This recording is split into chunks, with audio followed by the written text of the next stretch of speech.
আচ্ছা, নির্বাচন এলেই আমরা সবসময় দেখা যায় দল, নেতা, মার্কা এইসব নিয়ে বেশি ভাবি। নিজেদের চাওয়া পাওয়া নিয়ে কি আসলে ভাবি আমরা?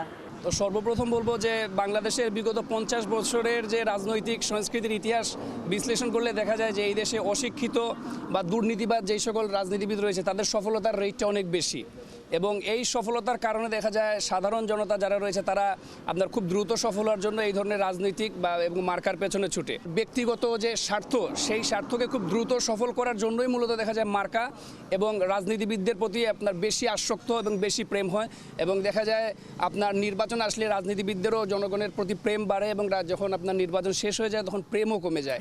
বাট এইভাবেই আসলে সংস্কৃতিটা বিগত 50 বছর ধরে চলে আসছে, যে আমরা বইপত্রে পড়েছি এবং আমরা বর্তমানে দেখছি। কেন হয় আপনার কি মনে হয়, মানে এই আমরা এরকম কেন? সুক্রোলোজ থেকে তৈরি স্কোয়ারের জিরো ক্যাল চিনি বাদ মিষ্টি স্বাদ।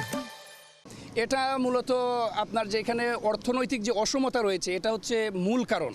আমরা যখন দেখি যে 2জন মানুষ বা 5জন মানুষ সে রাজনীতি করে খুব সহজেই বা রাজনৈতিক একটা দলের সঙ্গে থাকার কারণে খুব সহজেই সে এগিয়ে যাচ্ছে, সে পাওয়ার প্লে করতে পারতেছে। বছরকে বছর যখন এটা আমি দেখছি যে এই ধরনের কর্মকাণ্ড ঘটছে সমাজে, ঠিক তখন কিন্তু আমারও আত্মবিশ্বাসটাই অন্যায়, অপরাধ এবং দুর্নীতির প্রতি বেড়ে যাচ্ছে। মানে একটা দেশের উন্নয়নের জন্য দলটা মূল কথা না, একটা মার্কা মূল কথা না। আমি যদি বিশ্বাস করি যে আমি সত্যিকার অর্থে আমি লিডার বা আমি একজন নেতা, সেই ক্ষেত্রে আমার কোনো দল বা প্রতীকের দরকার নাই। আমি কাজ করব দেশ ও জাতির জন্য, এবং এই কাজ যদি আমি সত্যিকার অর্থে করতে পারি সবাই মিলে হাতে হাত রেখে কাঁধে কাঁধ রেখে, সেই ক্ষেত্রে খুব সহজেই আসলে আমরা দেশের উন্নয়নের দিকে এগিয়ে যেতে পারবো। সেই ক্ষেত্রে দল বা মার্কা বা কোনো রাজনৈতিক আদর্শের প্রয়োজন হয় না সত্যিকার অর্থে কোনো উন্নয়নের জন্য।